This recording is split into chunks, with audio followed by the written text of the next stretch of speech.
Assalamualaikum warahmatullahi wabarakatuh. Jumpa lagi anak-anak dengan Pak Guru. Alhamdulillah. Kali ini Pak Guru akan melanjutkan pembahasan materinya yang untuk kelas 6 tentang ayo membayar zakat. Nah, kemarin Pak Guru sudah membahas materi tentang ayo membayar zakat pada video yang pertama, yaitu tentang zakat dan macam-macam zakatnya. Pada video yang kedua kali ini Pak Guru akan membahas tentang orang yang berhak menerima zakat dan hikmahnya berzakat. Oke, bagaimana anak-anak? Sudah siap semuanya? Oke, mari kita belajar bersama dengan seksama. Mudah-mudahan menjadi keberkahan buat kita semua. Oke, Pak Guru, kita lanjutkan. Orang-orang yang berhak menerima zakat. Nah, kalau kemarin anak-anak sudah tahu orang yang memberikan zakat itu biasa disebut dengan muzaki. Nah, sekarang kalau orang yang berhak menerima zakat itu ada nama lainnya atau biasa disebut dengan yaitu adalah mustahik. Jadi orang yang berhak menerima zakat itu disebut dengan mustahik, ya. Itu. Adapun dalil tentang orang yang berhak menerima zakat ada di dalam Quran surat At-Taubah ayat 60. Anak-anak ada yang hafal enggak surat At-Taubah ayat 60?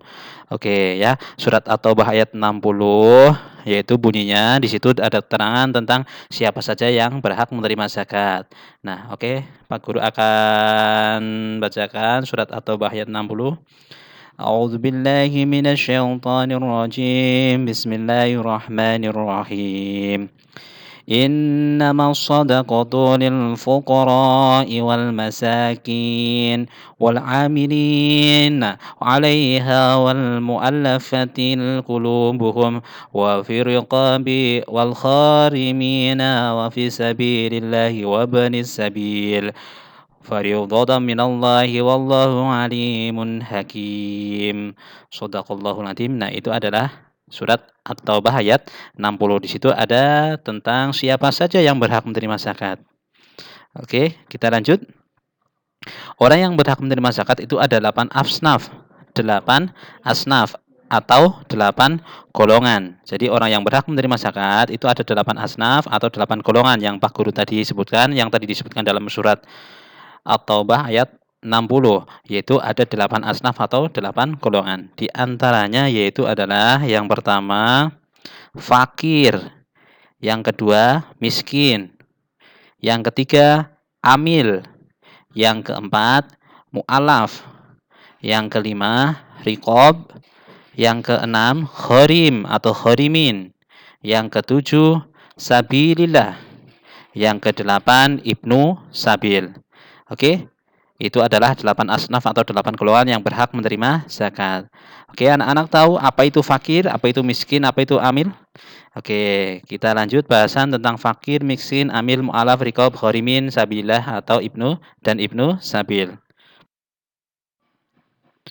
Fakir, yang pertama yaitu fakir. Fakir ialah orang yang tidak memiliki harta dan tidak mempunyai penghasilan untuk memenuhi kebutuhan makan, pakaian, perumahan, dan kebutuhan primer lainnya. Jadi yang namanya fakir itu adalah orang yang tidak memiliki harta dan tidak mempunyai penghasilan untuk memenuhi kebutuhan makan, pakaian, perumahan, kebutuhan primer lainnya. Jadi orang yang sama sekali tidak memiliki harta. Mau makan untuk hari ini aja bingung, apalagi yang untuk besok, apalagi yang untuk kedepannya. Itu yang namanya fakir. Yang kedua, miskin. Miskin ialah orang yang memiliki harta dan penghasilan, namun belum cukup untuk memenuhi keperluan minimum bagi diri sendiri dan keluarga yang menjadi tanggungannya. Jadi yang namanya miskin adalah orang yang memiliki harta dan penghasilan, tapi belum cukup untuk memenuhi kebutuhannya. Jadi sekarang bekerja, sekarang dapat uang, nah uang itu hanya bisa dipakai untuk hari ini saja. Untuk hari besoknya belum tahu, tidak punya uang. Nah, itu yang namanya miskin, ya. Jadi orang yang hanya bisa mencukupi kebutuhan hari itu saja. Untuk besoknya belum tahu, apalagi punya tabungan, ya. Besoknya ada kerjaan atau tidak, bisa dapat uang atau tidak, itu tidak tahu. Jadi yang dia punya hanya yang untuk kebutuhan hari itu saja, itu yang namanya miskin. Oke, selanjutnya yang ketiga yaitu adalah Amil. Amil yaitu ialah orang yang melaksanakan segala kegiatan urusan pengumpulan dan pendayagunaan zakat. Nah, amil ini sama saja dengan panitia zakat. Yang biasanya kalau di masjid itu kalau bulan Ramadan ada amil zakat fitrah. Nah, itu adalah panitia zakat yang mengumpulkan dan nanti yang akan menyalurkan atau menyebarkan zakat itu kepada siapa saja yang berhak menerimanya. Itu yang namanya amil. Amil juga berhak untuk menerima zakat fitrah, ya. Selanjutnya yang keempat yaitu adalah mu'alaf. Apa sih itu mu'alaf? Mu'alaf yaitu orang yang baru masuk Islam. Loh, orang yang baru masuk Islam atau mu'alaf itu berhak menerima zakat. Entah itu orangnya kaya atau tidak, itu berhak menerima zakat. Kenapa kok orang mu'alaf itu berhak menerima zakat walaupun itu orang kaya? Nah, ini adalah sebagai bentuk penyemangat kepada orang yang baru masuk Islam dan agar lebih semangat lagi, agar lebih yakin lagi terhadap agama yang telah dianutnya atau agama Islam, dan juga sebagai bentuk pembelajaran bahwa di dalam agama Islam itu ada yang namanya zakat. Oke, kita lanjut selanjutnya. Yang kelima yaitu adalah rikob.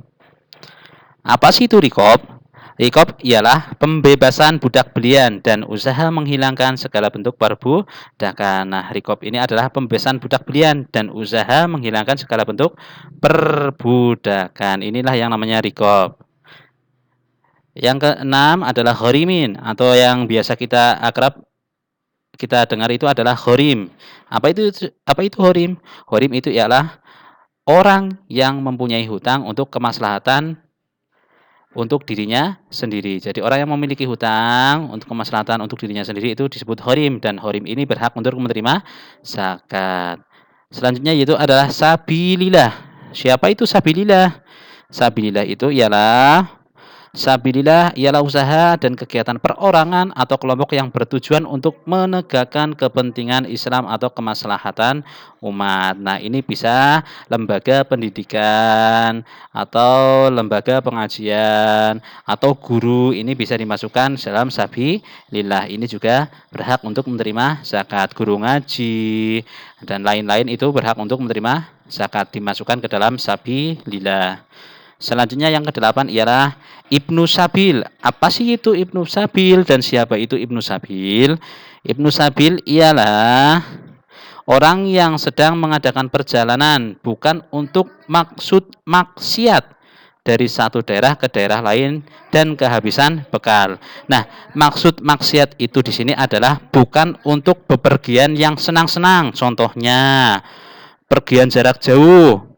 Itu kamu pergian jarak jauh. Nah, pergian jarak jauhnya dari sini ke sana, contohnya untuk melihat konser umpamanya. Nah, senang-senang ini termasuk ke dalam maksiat. Nah, ini tidak dikategorikan sebagai Ibnu Sabil. Tapi kalau perginya ini untuk menuntut ilmu, ya, ini bisa dikelompokkan ke dalam Ibnu Sabil. Contohnya kamu pergi jauh, ya, mau ngaji atau mau sekolah. Nah, tiba-tiba di pertengahan jalanan, di tengah perjalanan kamu kehabisan bekal. Nah, kamu itu bisa digolongkan Ibnu Sabil, orang yang berhak menerima zakat. Oke, sampai sini paham anak-anak? Oke, itulah 8 asnaf tadi yang berhak menerima zakat atau mustahik. Selanjutnya yaitu adalah hikmah berzakat. Nah, setelah kita berzakat, tentunya kita akan mendapatkan hikmahnya. Apa saja sih hikmah dalam berzakat itu? Yang pertama yaitu adalah membersihkan harta dan jiwa pembayar zakat dari sifat kikir, tamak, dan rakus. Karena hakikatnya yang namanya zakat itu adalah sebagai pembersih, ya. Kalau zakat fitrah yaitu sebagai pembersih jiwa, kalau zakat mal itu untuk membersihkan harta. Oke, lanjut yang kedua yaitu adalah membantu orang yang kesulitan dari segi ekonomi. Nah, ini membantu orang yang kesusahan. Ya, ini masuk ke dalam tolong menolong. Yang ketiga, mendorong manusia untuk berjiwa sosial dan peduli kepada sesama. Yang keempat, mendorong manusia untuk bersikap jujur dan bertanggung jawab atas harta yang dimilikinya.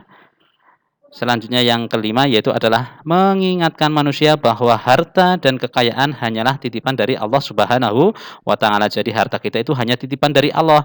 Sesungguhnya semuanya itu adalah miliknya Allah Subhanahu wa taala. Nah, di dalam harta yang kita miliki itu ada haknya dari 8 asnaf tadi ya. Jadi harta yang kita miliki itu bukan 100% milik kita tapi ada sebagian hak milik dari 8 asnaf tadi yang sudah Pak Guru sebutkan. Mungkin ini saja yang bisa Pak. Kurang lebihnya mohon maaf. Kalau ada kesalahannya Pak Guru juga mohon maaf. Jangan lupa untuk tekan tombol subscribe di bawah video ini. Semoga bermanfaat untuk bisa mengikuti update video selanjutnya. Secara otomatis ada pemberitahuan nantinya. Terima kasih. Al-afu minkum. Assalamualaikum warahmatullahi wabarakatuh.